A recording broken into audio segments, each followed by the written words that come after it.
Welcome to Film Detour, a podcast where two longtime film buddies take you down and around the back alleys and side streets of cinema. With the occasional left-hand turn. I'm John Napick. And I'm Bob Mueller. So let's go. John, you ready? I'm ready. Let's hit it. Okay, 8 Million Ways to Die. 1986, directed by Hal Ashby, one of my favorite all-time directors. The great Hal Ashby. Yeah, great is a perfect word for him. So he was an editor. He did start out as an editor. He edited the Thomas Crown Affair. Thomas Crown Affair, the Cincinnati Kid. The Russians Are Coming. Yeah. He was Norman Jewison's editor, basically. Because he also did In the Heat of the Night, which is also Norman Jewison's. Right. And I just have to say, like, the Thomas Crown Affair, the use of split screens and time montages, like things go back in time, very innovative. That's like the 60s, 67, I think. He was an amazing editor. But that really is how he got his perspective. He really got a sense of how do you put a movie together? Which is similar to Robert Wise. Right. Wise was a film editor, most famously, I guess, for Citizen Kane. Exactly. And then Wise went on to make some amazing movies, and he understood how to connect the dots, put this stuff all together. So Hal Ashby's first film was 1970. The Landlord. With Beau Bridges. Right. Which I have to, and Lou Gossett Jr. is in it, by the way. It's this rich white kid who is going to buy a slum building in Brooklyn and renovate it. Yeah.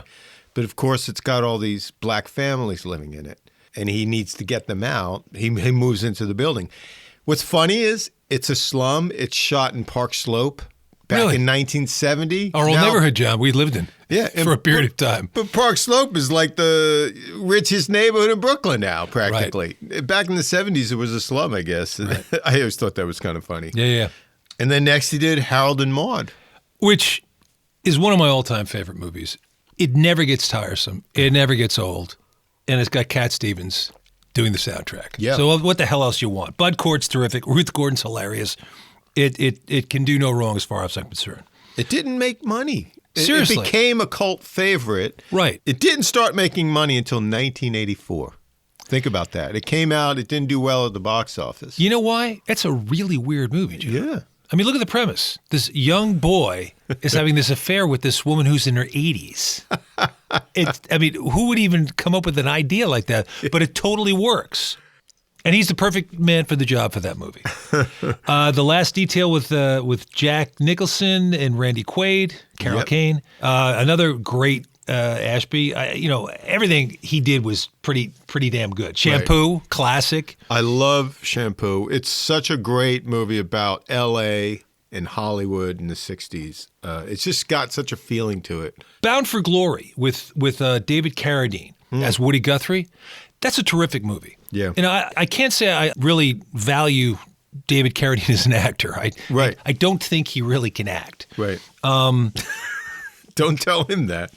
Well, he's no longer with us. Oh, okay. Yeah, he strangled himself in his closet. So I don't think he's going to hear the show. Maybe he thought that too, I guess. He's so good in this. Right. And I think that's a testament to Hal Ashby. And I love the visual style of it. It's just great stuff. Well, Haskell Wexler won the Oscar. For cinematography. It's terrific. It's great stuff. Coming Home, which is one of the great anti-war films. Mm-hmm. And music, John. Music. This is where I love Hal Ashby so much because he will take pieces of music and put them, whether they're counterpointing or they're dead on, perfect thing, just like Scorsese. My two favorite people who I think are geniuses with using music and innovators with using popular song or rock and roll, it's Hal Ashby and Martin Scorsese. Yeah. What's interesting about that, Jane Fonda was trying to get that movie going for a long time. Uh-huh. I never realized that's actually loosely based on Ron Kovic's story, really? Who's the writer of Born on the 4th of July. Yes. But that's based on him. I didn't know that. She was friends with him from the anti-war days, and she kept that story going. Hanoi Jane. Yeah, Hanoi Jane. Right. And then, of course, the next one, Being There. With Peter Sellers. Wow. And, it's nothing but fun, that movie. That movie's fun, funny, and it's just so good. And Hal Ashby's one of those guys with kind of ensemble actors. Yeah. And just like in Shampoo, Jack Warden is in that. Jack Warden's Being great. There. He's amazing. It's great. And his last feature 8 Million Ways to Die. Yeah. Now, he didn't do a tremendous amount of work. Right. Boy, oh boy, the work he did. Yeah. Man, just a fantastic director. Strange guy. Strange looking guy. You ever see pictures of him? Right. You see this long white beard, almost Santa Claus like, crazy hair. And I remember David Carradine in an interview saying, I'd worked in different movies and different sets and whatnot, and I never saw a director who looked like that before. So he didn't really know what to make of Hal Ashby. So cinematographer was Stephen H. Burum. Burum, yeah. And, he's done a bunch of things. Well, the ones that come to mind for me is he did The Entity with Barbara Hershey, and he did The Outsiders. And Rumblefish. Yeah. And then Something Wicked This Way Comes. Which is an El Stinko movie based on one of my favorite books of all time. Yeah. I love that Bradbury book. The movie stinks. I don't like it. But visually, it's beautiful. And then he did a bunch of films for De Palma, interestingly. Yes, he must have been De Palma's pick. Like in the middle years, I guess. Yeah. Like The Untouchables. Body Double. Raising Cain. Amazing movie. That's a classic. Yeah. An acting tour de force. Yeah, I did. Oh, my God. The thing is, De Palma's films look good. They're just not good. And then let's talk about the screenwriters. So Oliver Stone did the original screenplay of this. Now, there are two writers on it, John. Do you know any background on that? So Oliver as far Stone, as David Lee Henry is concerned? Well, David Lee Henry was a pseudonym, right, for the writer R. Lance Hill. Right, and he wrote The Evil That Men Do, the novel that the Charles Bronson movie was later made. But he was more of a novelist than a screenwriter. He doesn't have much of a track record as a screenwriter. I think Oliver Stone did the first adaptation because it's from the novel by Lawrence Block. Yeah. And then whatever happened, they brought in R. Lance Hill, who kind of had an in with the producer, Mark Damon, and they kind of rewrote it. Yeah, so the original books, or there's a series. Matt Scudder is a New York City ex-cop. Right. He lives in Manhattan on the West Side in the old Hell's Kitchen. He visits all these dive bars and stuff. He hangs out in them. He's an alcoholic, and he that's the character. I don't know how it got translated to Los Angeles. But what's interesting about this is such a Hollywood element to this movie. Yes. And how you would take that from that, but it works. Yeah, like I was saying, I don't know if Oliver Stone had it as a New York story and it got translated somehow, or he put it in L.A. I don't know. I mean, Oliver Stone is an interesting choice because he wrote Scarface, so he's like the man for the drug trade movies. But yeah, I don't know what happened. I hear Robert Towne did some rewrites. Robert Towne and also Hal Ashby. Okay. Yeah, so I think it went through a lot of different rewrites and whatnot, but it all comes together. It's funny, we like this movie. There's so much trouble around it. They couldn't even get a screenwriter to stick with it. Yeah. There's all these different, but somehow it comes off. The music is James Newton Howard. Not a fan of this soundtrack. I like the soundtrack a lot. I think the theme song's really good.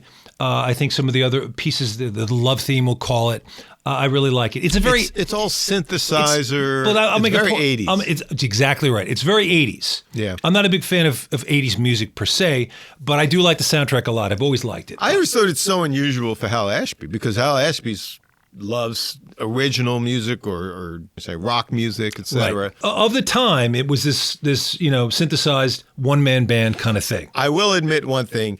If you give this movie a setting of like the L.A. drug trade in the 80s, this is the soundtrack for it. Well, it certainly got that feel, yeah. But James Newton Howard did a lot of different stuff from Twilight Zone, the movie, to Five Corners, which is a terrific movie. Oh, Five Corners. He did Guilty by Suspicion with De Niro. He did the soundtrack for Glengarry Glen Ross. He did The Fugitive with Harrison Ford and Tommy Lee Jones, and he did Batman Begins. Oh. Look at that.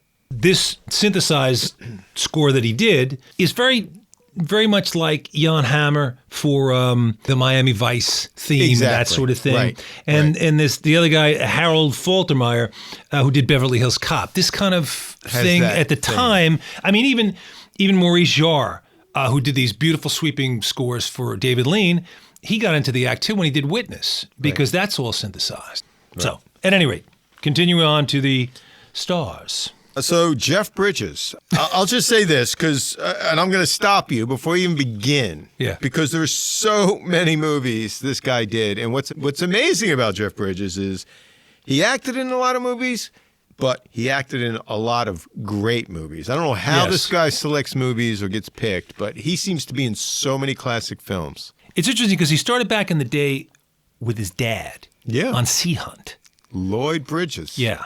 Some of my favorites of his are, and they're all of this period, Fisher King, American Heart, and Fearless. They're all done about the same time. Right. And they were boom, boom, boom. But his early career, which is completely different, were things like Thunderbolt and Lightfoot. Oh, one of our favorites, yeah. And one of your favorites was Cutter's Way. Cutter's Way, which is an amazing movie with John Hurd. The thing is, it's so interesting to watch his career build. Right. But every time you watch Jeff Bridges, and he only got better as time has gone on. Oh, yeah. Every time you watch Jeff Bridges, you want to see what he's going to do. Yeah. He's just like one of those character actors like Warren Oates, and he has that quality where you want to see, what's this guy going to do next? What's interesting is he is what you would term a pretty boy, certainly in this movie. Yes. But then he'll do The Big Lebowski. Right. Which obviously is a cult classic for a lot of people. I mean, if you compare the dude to Matt Scudder in this movie, they're two completely different people. He played Wild Bill in Walter Hill's production of that, and he's fantastic in it. He's also in a really neat movie. I don't know if you've seen it or not. It's a Carol Ballard film. It's called White Squall. And then he goes all the way up to this current period, Iron Man. So he has had a huge career, a wide-ranging career from the 50s up until now. And I'll just mention this because he won an Oscar as Rooster Cogburn in True Grit. Yeah. The Coen Brothers movie. I'll say there's three great actors in this movie that carry the movie. And surely Andy Garcia's Angel is the second. And this must have been one of his early films. I know he did TV. He's amazing in this film as this Colombian drug dealer. Andy Garcia, this is a star-making performance. I've seen him in many movies, and he's always good and certainly competent, but my God, he's off the scale. I've never seen him this good. I mean, there was never a moment where you didn't totally believe he was this guy. And then the third actor in this film, I think that carries it. His name is Randy Brooks. He plays Chance. He's actually pretty much a TV actor. Yeah. When I was looking back at some of the stuff, I was really surprised to see that he did mostly television. Yeah. Well, that's where the money is. I guess so, but he was so good in this movie, and I totally believed him. And he was funny, too. Yeah, he's so funny in this. He was in Colors, the Dennis Hopper film. Exactly. With Sean Penn and Robert Duvall. And he was also in Reservoir Dogs. So he's had an interesting career, but I was surprised not to see more movies from him. I'm actually disappointed because I would like to see more stuff with this guy. Yeah. Well, Mork and Mindy. I'll get my collection of Mork and Mindy and I'll dig right in. There you go. Now, I don't think you're being fair because you said three sorry. great actors. Rosanna actors. But, you know. And then there's an actress. See, today we call all actors actors. We don't use the word actors. It was a slight on my part. I'm kidding.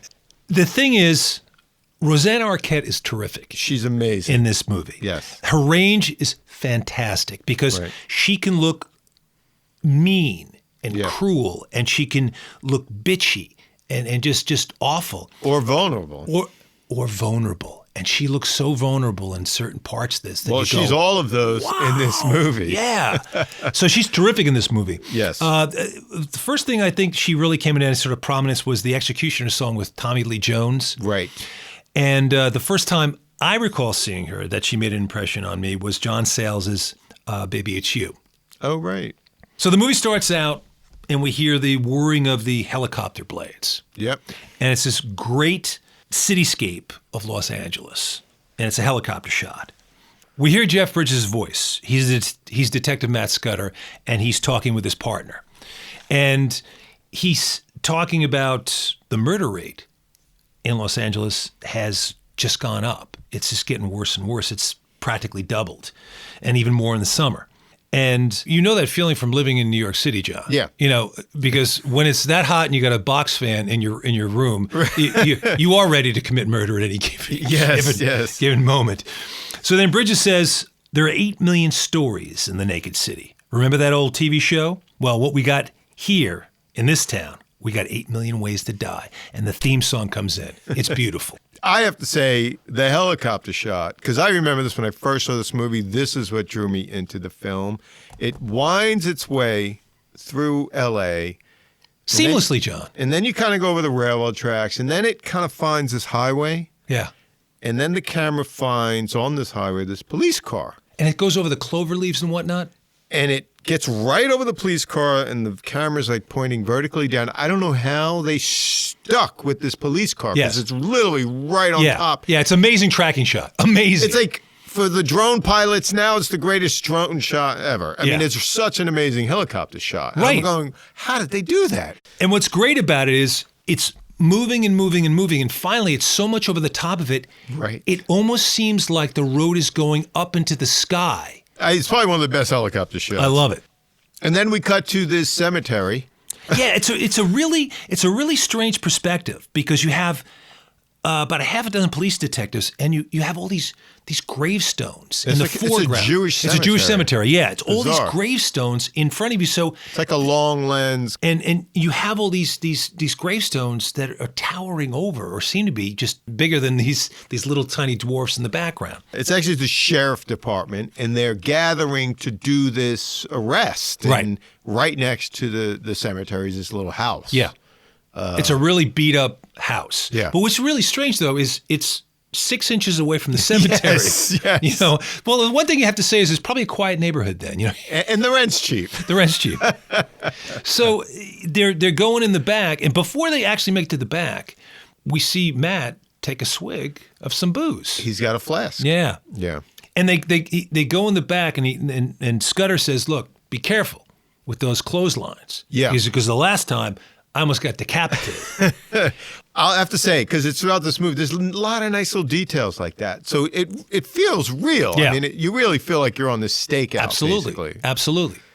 So Scudder goes up to the window, has these slats in it. He talks through the window to this family, this guy with his family. This guy sitting at the table with his kids, like 3 kids, having and breakfast. A wife, Hispanic guy. Yeah, he starts talking to him partly in Spanish and saying basically, "Hector, we got to take you in. Yeah. You know, really bad drugs that you're involved in here." Right. And Hector doesn't want to really go, and he says, "Look, we'll take you around the back, and nobody's going to have to see you." Yeah. And he says, "I don't want to go back to jail." And he goes, "Hector." And you kind of feel for the guy, because you cut to the wife. Yeah. And he's like, he's here with his family. He knows he goes, he's not going to see them. And no, it'll be done for him. So the guy Hector grabs a baseball bat, and just starts swinging at the guys inside. And Jeff Bridges is outside, and he doesn't know what the hell to do. And Hector's really walloping one guy who's on the ground. Well, he came close to probably breaking the first guy's arm, but now the guy's on the ground, and he's going to kill him with his baseball bat. Well, he takes one gigantic swing. Yeah. Like a home run swing. He's ready to kill this guy. And he says to him, "Stop. Hector, stop." And Hector raises the bat one more time, and Matt shoots him. Yeah. And it's an incredible scene, because it's not like that bang, bang, bang, bang, bang, big violence sort of thing. You just see this bullet hit this guy in the chest and go, and out the back. And the guy is so stunned by it all, and he just drops down to his chair where he was eating breakfast 2 minutes ago. Yeah. So he's just sitting there completely dazed, and he's going to die. Matt goes, "Shit, fuck." He didn't want to shoot this guy. The guy forced him into it. So now we're in the police station. Right. And Matt is being investigated by these internal affairs guys. And they're kind of grilling him over whether the suspect had a weapon. Yeah, and the thing is, you feel really bad for Matt, because it wasn't his fault that he did have to do this thing. That cop would have been killed. There was really no other way around it. And he's sitting there, and he's down below the height of these other guys who are basically just standing over him, asking him questions. And they ask him, "Did the suspect fire his weapon first?" Matt goes, "No, he didn't." "You did?" "That's right." "Did the suspect return fire?" "No, he didn't." "You mean you fired at an unarmed man sitting in his kitchen in front of his family?" "I didn't say he was unarmed." "Then he had a weapon?" "Yeah." "What was it?" "A Louisville Slugger." "A what?" "A baseball bat, you son of a bitch."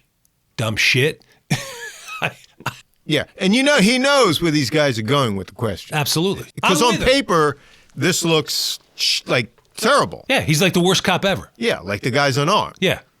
But I'm with him, and I love the fact that he said, it's a baseball bat, you dumb shit, son of a bitch. I love that, because they have it coming, and you could feel his frustration.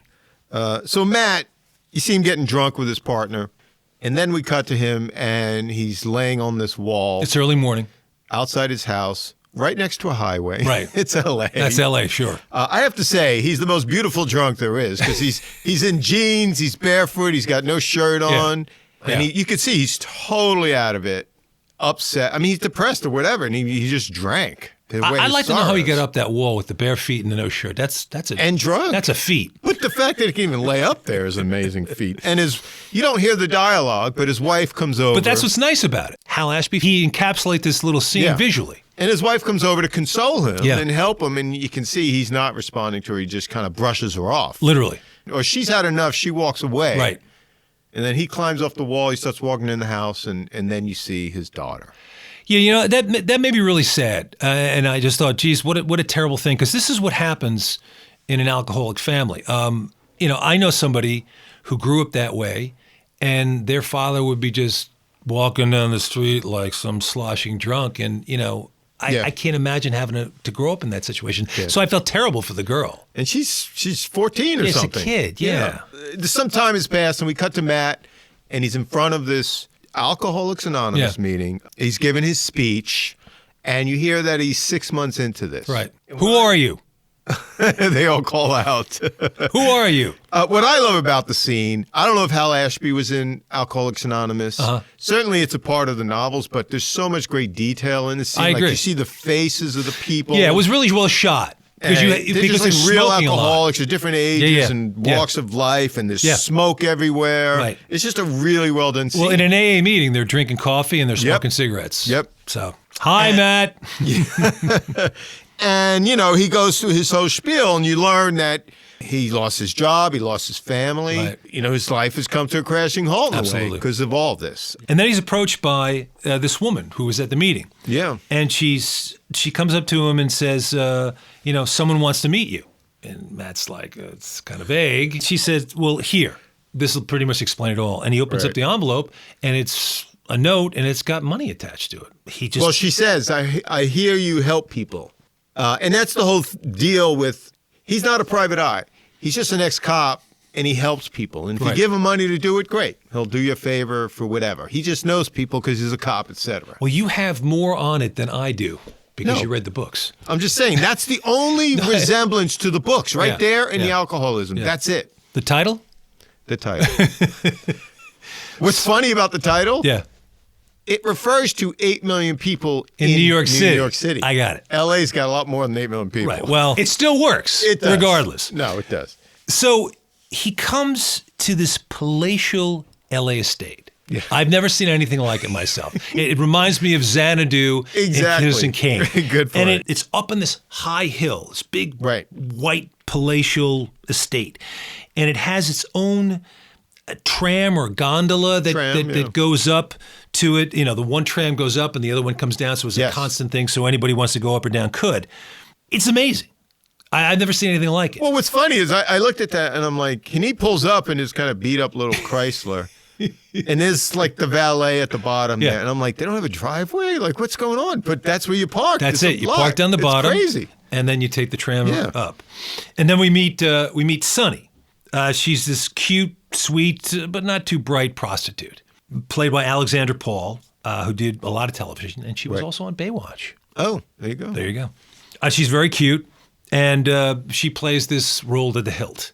Well, he walks in, and it's clearly this mansion is a gambling den, basically. Right. You see the roulette tables and the. And she just walks out of this crowd of glamorous people. Right. She's got this white dress. She's a vision. Total 80s haircut. Total 80s haircut, yes. Walks right up to Matt, and he's like taken aback, like, what's going on here? Look, if we met any sooner than the past 6 months, I got to tell you, I don't remember anything. That's great. And then we meet Chance. AKA Willie Walker. Who doesn't like the fact that Matt calls him that. Right, because he ain't Willie no more. So Chance has a kind of a hostess, Sarah. Yeah. Who kind of runs the show. Rosanna Arquette. Yeah.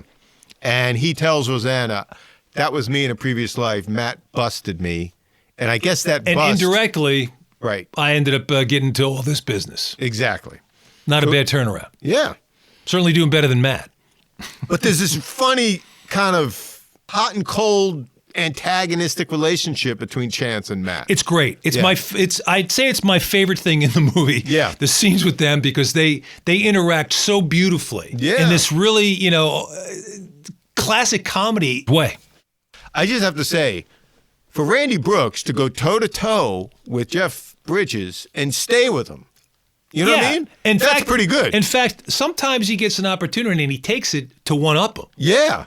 So Sonny tries to talk to Matt, but she gets distracted because somebody is eyeballing her and comes over to her, and we meet this other guy. His name's Angel Maldonado, and it's played by Andy Garcia. Holy cow. Sleazy, creepy, scary. All in one. And I just got chills thinking about him. Yeah. Oh my God. If you want an arch villain, this is the guy. Yeah. Maybe the Marvel franchise should pull him up or something. Well, what's weird about the guy is he's not that big. Right. He's handsome. He's got the slick back hair. Yeah. And he's dressed up. Yep.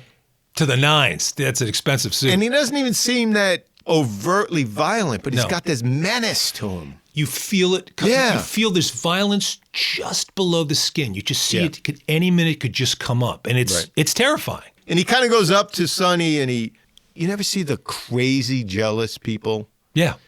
He's got that too. Oh yeah. Like he doesn't want anybody to be with his girl or somebody he's interested in. Yeah. It's scary. Because Sonny's a prostitute and she's working the club. Right. So it's not like he has, the only say in what goes on. So Matt is introduced to Angel, and Angel calls him Matchu.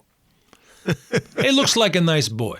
So then we cut to Matt. He's heading home, and he lives out back from a bar, which is kind of strange. He's an alcoholic, but he doesn't drink. The bartender says, well, get out of here, Matt. We need the business. Ha, ha, ha. It's kind of their running joke. And all of a sudden, you look over to the stairs that Matt was going to exit, and you see this vision. Yes. It's Sonny coming down the stairs, very sexy, very slowly, in this beautiful silk dress. She starts playing this, coyish girl thing, but also overtly sexy routine that she does. Well, that's her job, right? That's what she does. But I don't think it's just her job. That's why she does that. I think that certain women act this way. And that's the way they understand how to act with men and treat men. Yeah. And in some ways to control men because of that sexuality. So that's what she's kind of playing with there. And you can see how tense Matt is. So finally she says, can we talk? He goes, fine. Can we talk at your place? Sure. And they go back to his place. It's funny. She's in this cop bar, basically, and she orders a daiquiri. Banana daiquiri. And she wants to take one with her. Can I get one to go? I'm sure that guy hasn't made a banana daiquiri in years. It's like Nick from It's a Wonderful Life. Yeah. We serve hard drinks for people who want to get drunk fast. So they go back to Matt's Sheldon Leonard. So they go back to Matt's apartment, and she's really being evasive, and she's not quite getting to the point. And she says, as you just said before, that I hear you help people. Says, well, yeah. She says, okay, I have to use the bathroom. And then she goes, Matthew, could you help me out? And he goes to the bathroom. He goes, what do you need, Sonny? And all the lights are out. And she's standing there with her foot up on the toilet seat, and she's completely naked. Yes, in the moonlight. In the moonlight. And she says, the street light makes my pussy hair glow in the dark. Now, you don't hear that every day. Do you see me cringing? Well, she does say it, And it's in the script. I have to say, it's one of the craziest lines in the movie ever. Yeah. It's also her shtick in a way. She's playing him or trying to. I have known girls in my past, back when I was single, who feel they have to act that certain sexy way in order to kind of manipulate you and to doing things for them. And that's what she's trying to do. She's just trying to basically freeze his brain. Well, Matt is not having it. He gets really mad. He turns the light on. She's really embarrassed. He throws a robe at her. Yeah. And he says, look, you tell me what's going on right here now, or you're out of here, because you're making me really nervous. Yes. What's her ulterior motive? He has no idea what she's up to. So finally she comes clean and says, I need you to talk to Chance. Right. I don't want to do this anymore, and I'm really scared of him, and you got to go talk to Chance. He says, I'll call him on the phone. She goes, no, you got to talk to him in person. So Matt goes back to Chance's place, and he tries to pay him off with $2,500 to let Sonny go. And Chance gets really upset. And this is where this guy, Randy Brooks, is really good. He gets really upset. He goes, look, man. And he takes a breath in because he's really upset and he's really trying to control himself. But part of him is anger and part of him's hurt that this impression is being put out there that he's this kind of guy who's going to hurt somebody. Well, he's not a pimp. No. And he says, I pay all the girls around here a flat salary just for showing up at my club. And I feed them. I lease their cars. I even have a trust fund set up in case something happens to one of them. But all I pay them for is their availability to my customers. I ain't no pimp. Right. So he's pissed. He goes, I'm nobody's pimp. And if I was, I'd be the most pussy whipped pimp in this town. One of the best lines of the whole movie. Great. I love where he says, I hate money, man. If it's new, it cuts your fingers. If it's old, it stinks. So he's yelling this, and his bodyguard, Nose Guard. He's about 9 feet tall. Comes in, and Sarah comes in. And Sarah's not just a prostitute. She basically is kind of like a business manager, and she helps him out with the run the business with the girls and stuff. Too. And she also is a prostitute, but that's not her whole thing. And the first thing, one of the first things he says to her, you got any Maalox? Chance, yeah. Him and his Maalox. One of the first Chance, he said, you got any Maalox? Yeah. He loves his Maalox. I just thought it was hilarious because here's a guy who looks like he's just, clean as can be. He's sophisticated. He's got a fantastic business here, but he's got stomach problems. It's a great character device because absolutely. Here's this guy who, as you said, he's this player. He's got an upset stomach. Right. I mean, it plagues him. So Matt goes back to Sonny and says, look, Chance is not going to hurt you. He's basically he's offended by this whole thing. And she says, no, you don't understand. He's lying. He's dangerous. And he's going to hurt me. And I'm really scared of him. And she convinces Matt to take her to the airport. Right. The next day. And before they go to the airport, she has to go to her safety deposit box at the next bank. Morning, we see them. Right. She's coming out of the bank with Matt.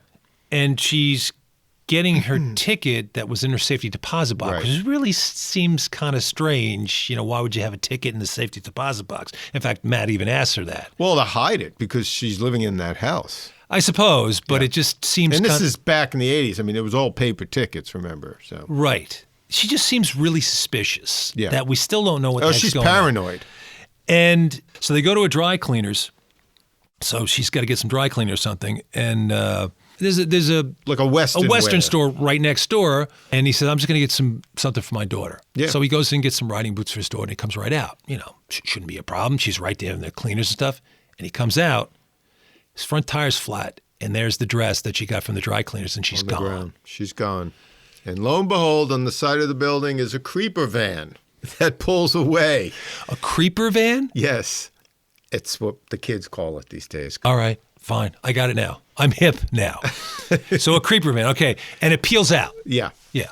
And then Matt just gets in his car and drives. And it's a really neat chase scene because he's driving on a rim. Yeah. I don't know if you've ever driven on a flat tire with a rim before. I can't imagine driving as fast as he's driving, and it's a front wheel, so you have no turning, very little control over that thing because that thing is biting into the ground. I mean, he can barely keep up with this van. But he's going and going and going and going. And then you see Sonny's face at the back window, and she's screaming at him. Yes. And we see some blood or something, and we don't know what's going on. But we know that. I mean, it splashes on the window. They don't make it subtle. It was a little over the top. The blood part. I could see the turkey baster. All you had to do, that's one big beef I had. Yeah. You know, there's the PA it's sitting underneath the window. Turkey baster cue now. Because the thing is, all you had to do is just show her face. Yeah, exactly. And we get it. And she gets pulled back. Right, gets pulled back, that's it. You didn't have to show blood or anything else. Yeah. But anyway, it's still a great chase scene. Matt's just about caught up to them, and they're up on a bridge, on an overpass. Well, the van is stopped. Right. We don't know why. And then it peels off. And Matt comes up and gets out of the car and looks, and there's Sonny. Yep. Now, for me, that's a really, really vivid scene. They've tossed her over the bridge. Right. Down below into a gully. It's like a sewage drain or something. She's lying there in this oily ooze, and you just see the blood running out of her. So it's really distressing. This beautiful young girl she's dead. Yeah. And that's devastated. Right. We see him on the top. He feels totally responsible for all of this. Well, we dissolve actually, and you see Matt in a hospital gown. The shot's it's an interesting shot because it starts at his foot. Yeah. And it pans up his knee. And then to the left, you see there's a cheap blanket, and it says Detox on it. And it's almost like he's had a stroke in a way. You know, like if you've ever really gone on a bender and blacked out, you're barely functioning. I've not. I've seen people who have, but I've not. I mean, the side of his face is almost hanging, and he can just barely. It does look function. like you have a stroke. Yeah. And he couldn't look more hideous. Yeah. I mean, it's just another great piece of acting. Fantastic piece of acting, because you totally believe he is in Detox, going through cold turkey. And they do this point of view shot where he's getting up out of bed. Right. And you hear the guy that's sitting right across from him go, the hardest part is just waking up. And you see, I mean, how terrible an alcoholic he is. I mean, it really, people who are that bad, they black out. You don't know what's going on for days. You don't know when you're going to wake up or where. Well, they don't call it Detox for nothing, man, because he literally poisoned himself and probably could have died. One thing I've always remembered about this movie, it's just an unusual portrait of alcoholism. Yeah. You don't see that a lot.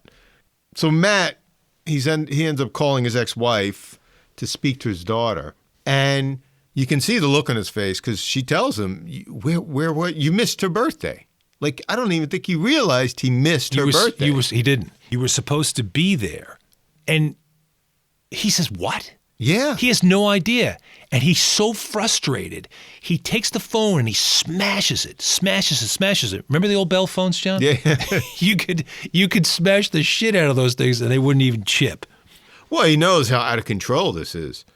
So he goes into his car, in the trunk of his car, and he pulls out, he's rifling through it, and he pulls out Sonny's gym bag, and he takes it inside, and the first thing he pulls out is a little address book. It's an address book. Like a leather it's a phone book. calendar. It's a ledger. It's a file of facts. It's got credit cards. So it's got dates in it and stuff, and and then he sees this list of names, and it appears to be like all of Angel's guys. Yeah. And there are these They're all numbers. Spanish names, just next to it. There are these numbers, like 4 or 5. We don't know what they mean. Right. And he keeps going through, and in the very back of this leather-bound book is this pocket, and he pulls out this piece of jewelry. And it's a silver necklace-type jewelry. With jade jewels in it. Yeah. And a very distinct, like, jaguar cat character. Yeah. So also in the bag, which is a big brown, he has his other thing, is this brown paper bag from Po' Boys. Yeah. I want to go to that supermarket. Po' Boys. It's a big brown supermarket bag, and he rips it open. It's taped up, and cash. It explodes. It explodes. Cascades all over the house, Which I guess Sonny stole, right? Where'd that money come from? We don't know. But is that hers? He finds, also in the wallet, he finds this piece of paper folded up, and it's got powder in it, and he figures out it's Coke. He tastes it. And as he opens it up a little bit further, there's a telephone number. So he thinks, let me make a call.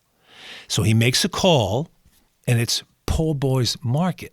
So he hangs up, and he thinks, something's wrong here. Yeah. So he goes over. He's still pretty damn hungover and feeling awful. And he goes over to the market and starts walking around. And what's funny, though, when he first goes in, so clearly it's an inner city market. Not a bad place. Looked like they had some nice vegetables and stuff, but he's kind of limping. Looked better than the market we went to back in Fort Greene, John. Oh, yeah, definitely.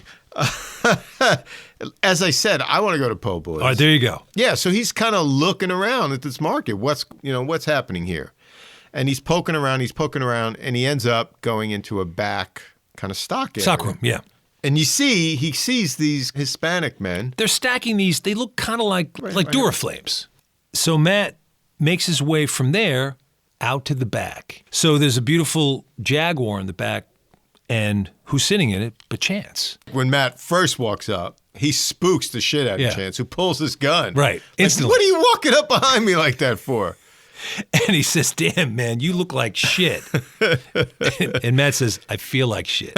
He says, come on, sit in the car. I want to talk to you. So he goes, but you're not going to throw up, are you? Yeah. And Matt goes, I might. He doesn't hate Matt, but he's just agitated by him. Every time Matt gets connected with him, it seems to be some sort of irritant to him and implicates him in something. He's upset with Matt because Matt gave the police, when he was being interrogated about Sonny's murder, Chance's name. So Chance is all pissed off about that. Yeah, he says, whatever you told those cops, they were up my black ass for 5.5 hours. Matt said, well, but she was afraid of you. And Chance says, he gets really pissed and he goes, it wasn't me. Boom! Bops him with the back of his hand really hard. And this is where these guys are really funny together. Yeah. It's like two brothers, like an older and a younger brother. Yes. And the one brother punches the other brother, and the other brother goes, oh, yeah? And he takes his whole body. Only kids would do this thing. And they're in this tiny sports car, so Matt shoves his whole body into Chance and starts pushing him sort of out the window, and he holds him taut by putting his feet up against the other side of it. So once again, this is the kind of thing. I remember doing this with my brother. Well, when you're the little one, and clearly Matt's not feeling his best, and Chance is an ex-athlete, it's all he has is his body to use his leverage. He can't really. But it's hilarious the way these two interact. What's funny about Chance is he's squeezed up there and he's upset, but it's not like he's not like he's getting totally angry. He's just kind of like, come on, what are you doing? And Matt says, she told me she was scared of you. You're a suspect, motherfucker. And Chance goes, the suspect, motherfucker. And I like how Nose Guard shows up. Tommy Lister is Nose Guard. And Tommy Lister is an interesting guy. He was a football player. He's huge. Huge. He's in a lot of movies. He's always like either the friendly, big, strong guy, or he's like a villain. Yeah. Yeah, but he's played in a lot of movies. He's typecast for a reason. So he goes back to Chance's place to talk to Sarah and find out what she does know about Sonny and who the hell she was afraid of. So she just can't stand this guy, Matt Scudder. She's so angry at him. She has so much contempt for them. She says, I think you're a fucking freeloader and a lush, and you got Sonny killed. Right. So then we cut to Angel Maldonado, and he's at the craps table. And I love this because he asks the fat henchman, because he's out of money for craps. Yeah. He goes, hey, stop eating. Go give me $25,000. Go give me $25,000. It was like, can you go get a couple of bucks out of my wallet in the car? So that's how much money this guy has to throw around just because he feels like it. I like the scene where obviously Angel's playing craps, right? And some other guy at the table. He looks like Barry Gibb, beard and tall white guy with a beard. Did he sing with a falsetto? He gets into a beef with Angel, right? But what's interesting about Angel is he gets really angry, but he's restrained. Right. And his lieutenant, Tio, which is uncle in Spanish, comes over. He's like his... I didn't know you were bilingual. He calms him down, kind of. He is definitely a handler. Yeah. And without this guy, it's almost like this guy would spontaneously combust because he is violence But incarnate. He never goes over the top, Angel. It's interesting. He does. You could see that he could instantly kill this guy if he wants, but he kind of pulls back. He kind of knows his priorities in a way. Like that's a good point. His priorities. Yes. And then Sarah, who is the fixer too for Chance, has to come over and calm him down. Yeah. She goes right there, which is, I feel bad for this girl. Yeah. And when she's calming him down, he puts his hand around her, and Matt sees on a ring on Angel's hand, and it's the same Jaguar. It's the jewel from the bracelet. Yeah. Right. So right away he knows. Very Mission Impossible. Yeah. So Matt tries to warn Sarah about Angel. He tries to warn her. She doesn't want to hear anything about it. So finally, Matt takes matters into his own hands. He grabs her and picks her up and takes her onto one of the tram cars, and he's going to take her down to the car because he wants to talk to her. I mean, he's literally carrying her, kicking and screaming. Yeah. Once they're outside, she screams, and he actually has to put his hand over her mouth. And who comes out to be the hero? Oh, yeah, Mr. Angel. Creepy. Well, that's his property in his eyes. That's exactly right. That's his property as far as he's concerned. So he's getting really upset, really pissed off. Sarah! And finally, in all of this punching and kicking and screaming, Matt tells her he killed Sonny. Right. It's the same jewel that I saw in Sonny's wallet. I'm telling you, he did it. And finally she tells Angel, just give me a break. I've been working all night. I'll be back soon. Right. But Angel says, you want to play games? I'll play games. And I just got the chills in my spine because you just think, what does that mean from this scary guy? So Matt and Sarah go back to his place. Right. She tries to get him drunk. Yeah. He doesn't drink. She ends up puking in his lap. Right. He puts her to bed. Yeah. She wakes up and she's kind of surprised that he didn't take advantage of her. Exactly. And she talks about her dad being an alcoholic. Right. And how he died when she was young. And Matt really feels for that because he understands how he's an alcoholic and That's the terrible thing about the disease. You're not there for you lose your family. Yeah. And that was, I suddenly thought, oh, this is why she doesn't like Matt. It's like they have very similar stories in a way, and they kind of bond over this. Yeah.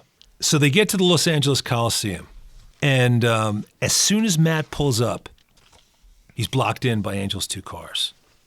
And you feel the tension. It just builds and builds from that process. There's so much tension in this scene. And Angel is not happy to see Matt with Sarah. He from this point on, he calls him Scooter. As opposed to Scudder. He refers to him as Scooter. Scooter, you didn't tell me you're going to bring the light of my life here today.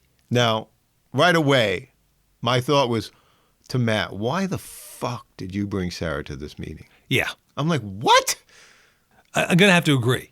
But she's there. That's it. And the tension only builds even more because she's there. But Matt's going to hold his ground. And Angel comes out and says, we got a treat today. Snow cones, real shaved ice. Yeah. One flavor today, passion fruit. This guy is so creepy because he ends it with, it's good for people when they're in love. Yes.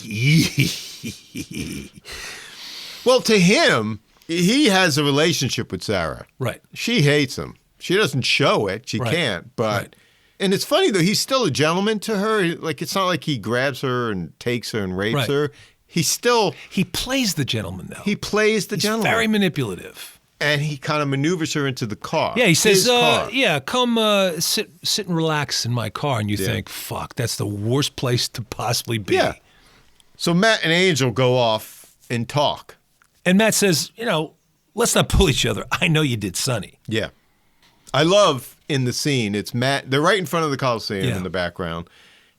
Tio is always lurking behind. He's circling. But he's like back and forth.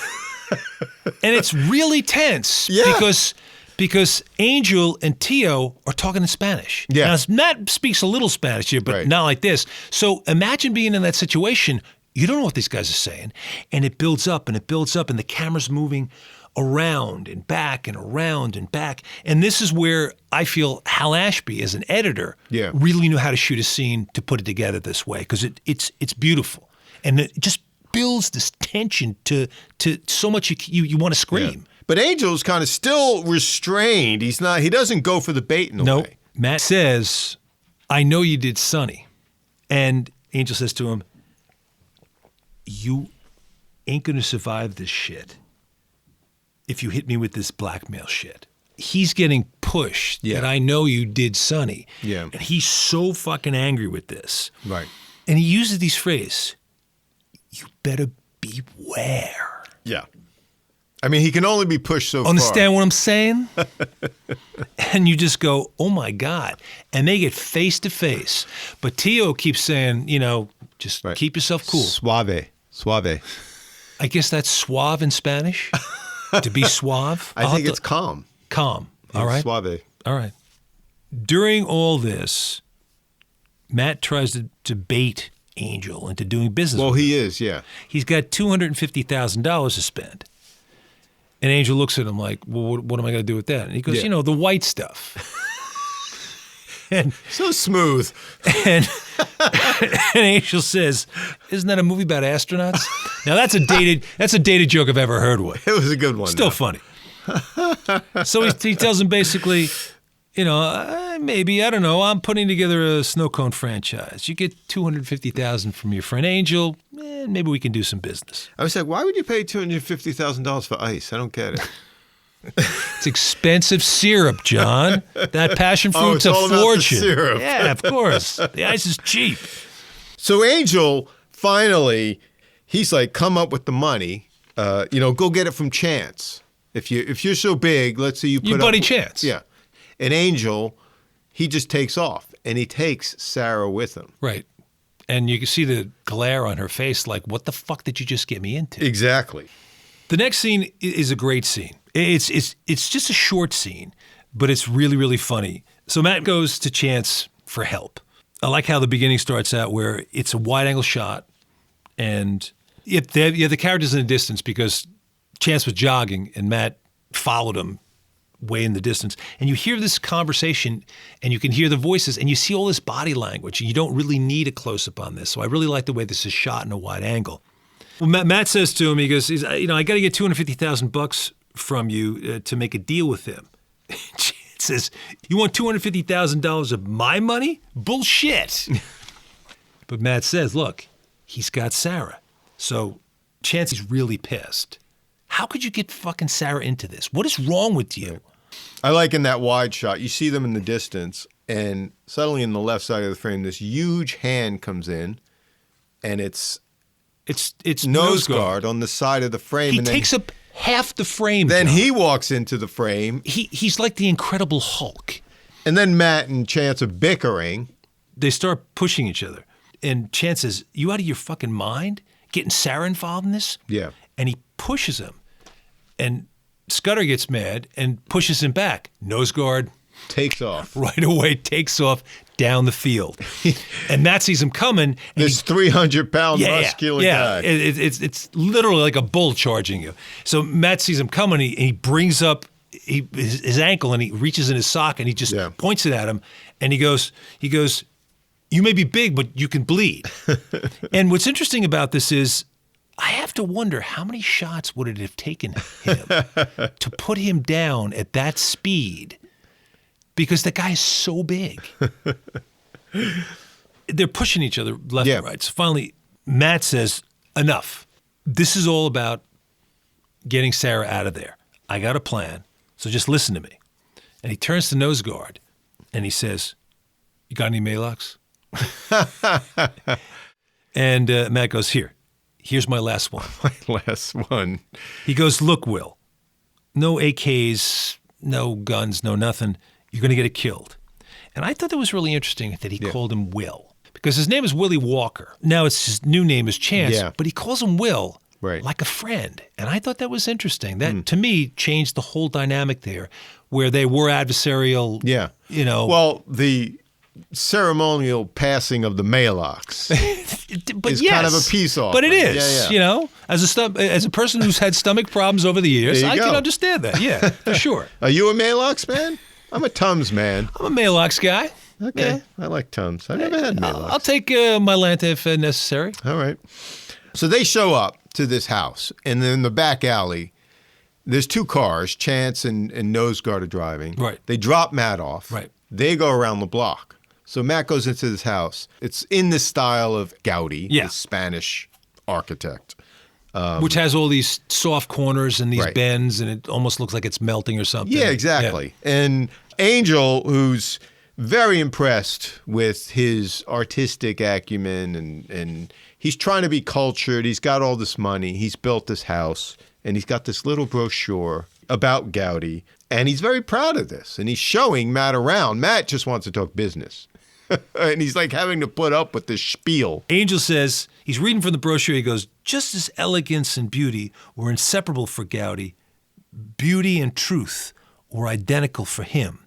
Beauty was a manifestation of truth. Without truth, there could be no beauty. Ew. There's something sleazy, right? God, this guy's talking about art, this creepy guy. So Sarah's there basically being held as prisoner. I love how she's dressed up in some sexy outfit that obviously Angel thinks is attractive. Yeah. And Matt's like, you look like shit. Right away. So he comes to Angel finally and says, I got the money.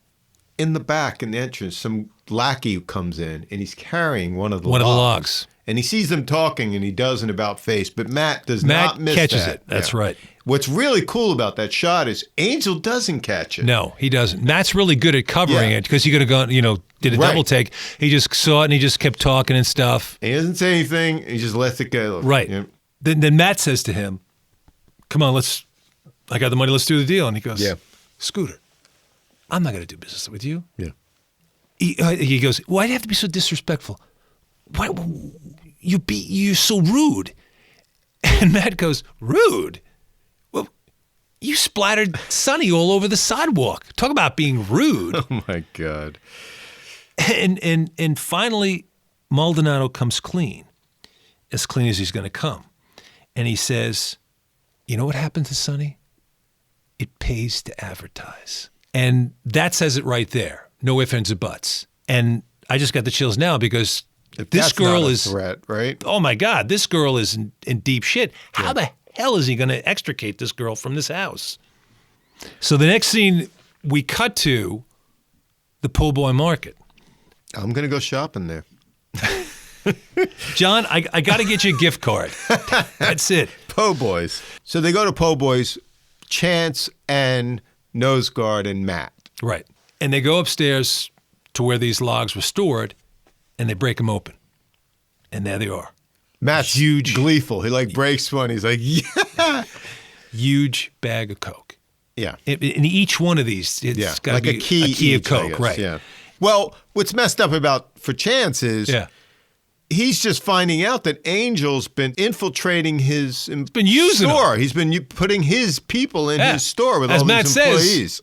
You're not in business with Angel, but he's in business with you. Exactly. They go outside, and Matt's car is loaded to the gills with all these logs. And they can't put any more on. Matt's like, you can't fit any more. And Chance's like, okay, we'll put these in mine. He's got 3 logs. Okay. Matt has an idea. He calls up Maldonado, Angel. Yeah. And says, I got all your Coke. And you just see the expression on his face. And I'm thinking, oh my God, what's he going to do to Sarah? Because she's sitting right next to him. Right. Well, for all you nerds out there, when you first go to this scene when Angel gets the call, Fat Man is there playing a video game on a Macintosh classic computer. I believe he calls him Einstein at one point. He does, but I call him Fat Man. No, but I'm just saying, I believe he calls him Einstein at one point because he's just, Einstein, get over that thing. As I said, so Matt says to him, look, I got all your Coke, and if you want your Coke back, I want Sarah, and I want you to meet me at this warehouse, and here's the address.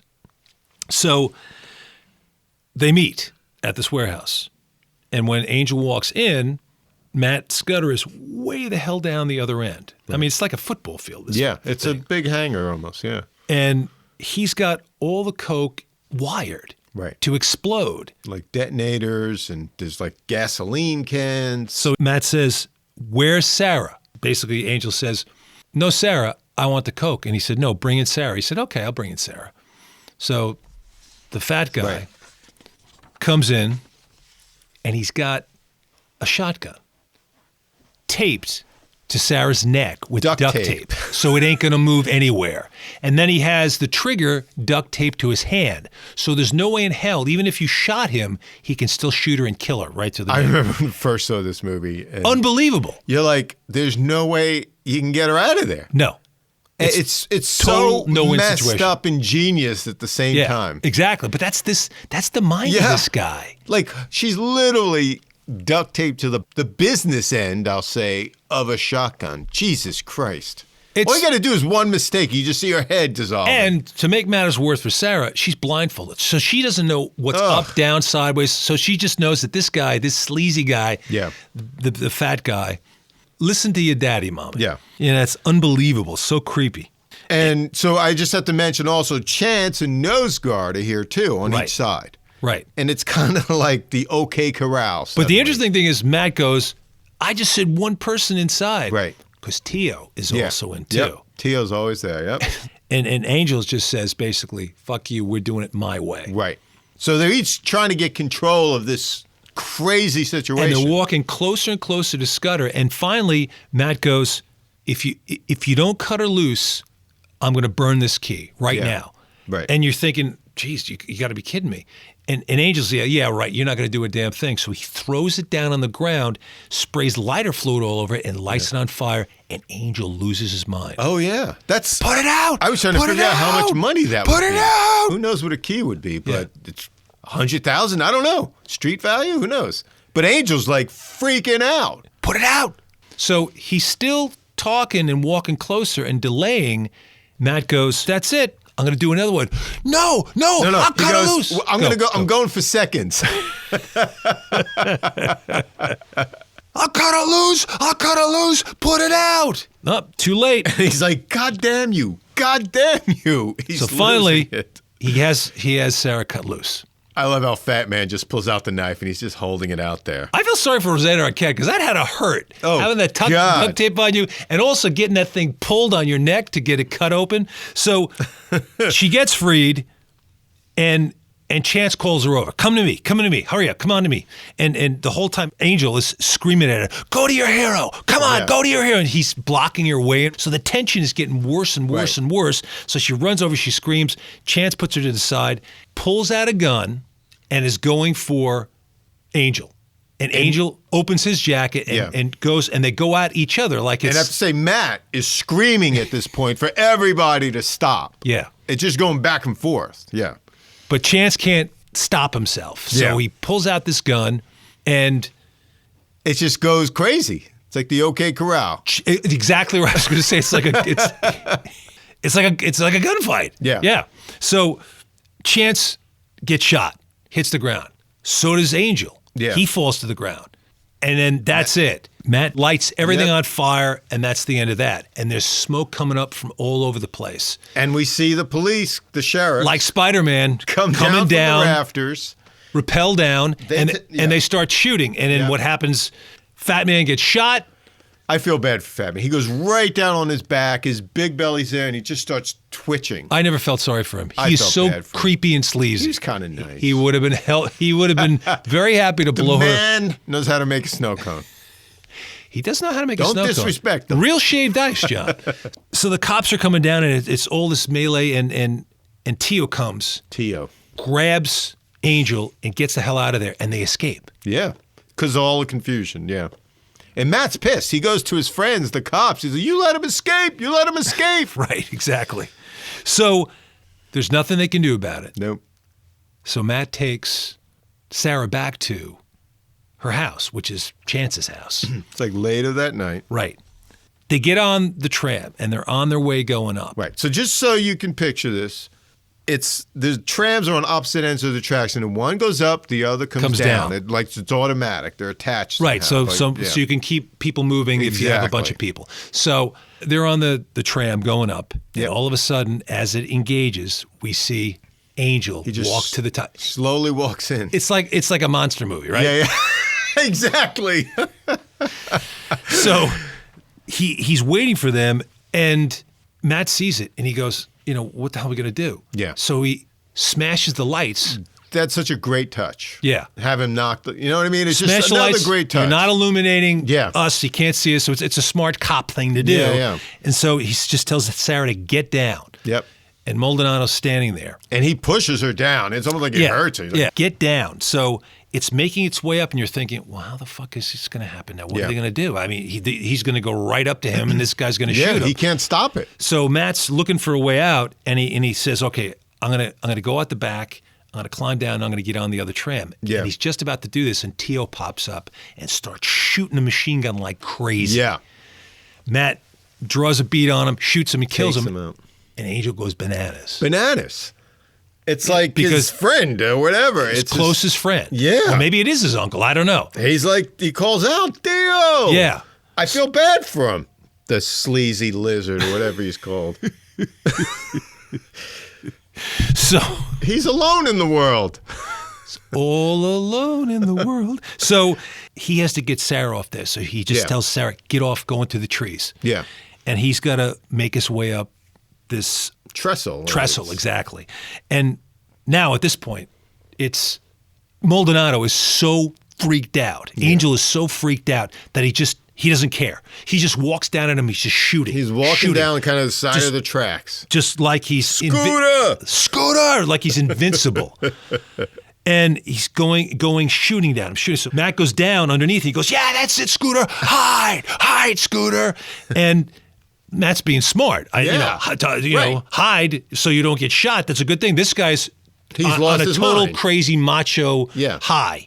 And finally, Matt gets underneath, and Angel is looking over the side, looking over the side, shooting. He's shooting every possible place he could think of just to get him. Matt draws a bead on him, boom, hits him in the neck. And he starts to teeter and totter, and then he falls down. And you see his face. The tie. Like he's in railroad through tracks. The ties, right. And he's looking down, and his face is white and waxen. He's bleeding out of his neck and out of his mouth, and the blood is running down from his face, and he looks like a fucking monster in a monster movie. Yeah, it is lit like that. Yeah, absolutely. And it reminds me of the scene in Wrath of Khan, where Ricardo Montalban says, for hate's sake, I spit my last breath at thee. Because that's going to be it. Yeah. You know, whether he gets killed or not, he's going to still try. Right. And he's going to pop that clip in and still shoot him back. Scudder says, don't do it, Angel. And Angel just looks at him. Boom, he pops the clip in and bang. Scudder shoots him right in the head. I didn't shed a tear. I was not sorry to see him go. I shed a tear for Tio. I kind of like Tio. Tio would have shot you as soon as he looked at you, John. Suave. Weep not for Tio. No. So cut to this beach. It's months later, it seems. It's an AA meeting. Yeah. And Matt's kind of recovered. You see, he's doing better. It's been 6 months. He's talking. But what's interesting about the ending is it's very similar to the beginning where Matt had to shoot somebody. Right. And unlike the beginning where he goes off the deep end, he's I think he's now on the road to recovery. Sure. He even talks about finding love and how great that is. Right. And that's kind of our romantic LA ending. And he goes off into the sunset basically with Rosanna Arquette or Sarah. Yes. So let me just start this way. Yeah. Why does this film work? It had all these issues with the making of it. Right. You know, the writers, there were 3 writers. Hal Ashby lost control of the film. It got really terrible reviews and did not do well at the box office. I didn't know it got terrible reviews. Yeah. Oh. We liked it. I loved it. We saw it. Right off the bat. Yeah. Yeah. We always thought it was a great movie. Yeah. And it's funny. I still do. How it is. It's a really great kind of genre movie. The acting's fantastic. But that's it, John. That's it right there. Why does it work? The characters are well written. Yeah. I believe the characters. Yeah. And the acting. Everybody who's in this movie that has to play a role plays it to the hilt.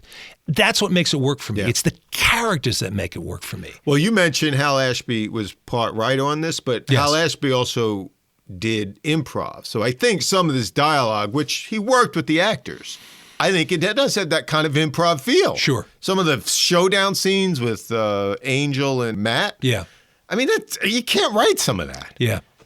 really, it works so well. The thing is, it's not a perfect movie, and I wouldn't say it's certainly my favorite Hal Ashby film, but it works so well. It's so damn entertaining. Yeah, exactly. And I feel that, it's a testament to who Hal Ashby was as a director, that even though he had all those production problems, was taken away from him, et cetera, it still works because of Hal Ashby's ability to put a movie together. And I think it's really a fitting film that caps off a really terrific career. Right. And let's not forget Jeff Bridges, Andy Garcia, Rosanna Arquette, and Randy Brooks. Yeah. Chance. Four great actors. Who's hilarious. Yeah. I mean, these guys carry the film. Absolutely. Good movie. Great movie. Well, that's all the time we have this week. We'd like to thank our friend Glenn Ornowitz for his music. And of course, our listeners for tuning in. So join us next week for another episode of Film Detour. If you like our show, please recommend us to your friends. Subscribe to us on iTunes, Stitcher, or Google Play, and leave a review. Go to our website at filmdetourpodcast.com to leave comments or email us with questions. You can also visit us on Instagram, Facebook, and Twitter.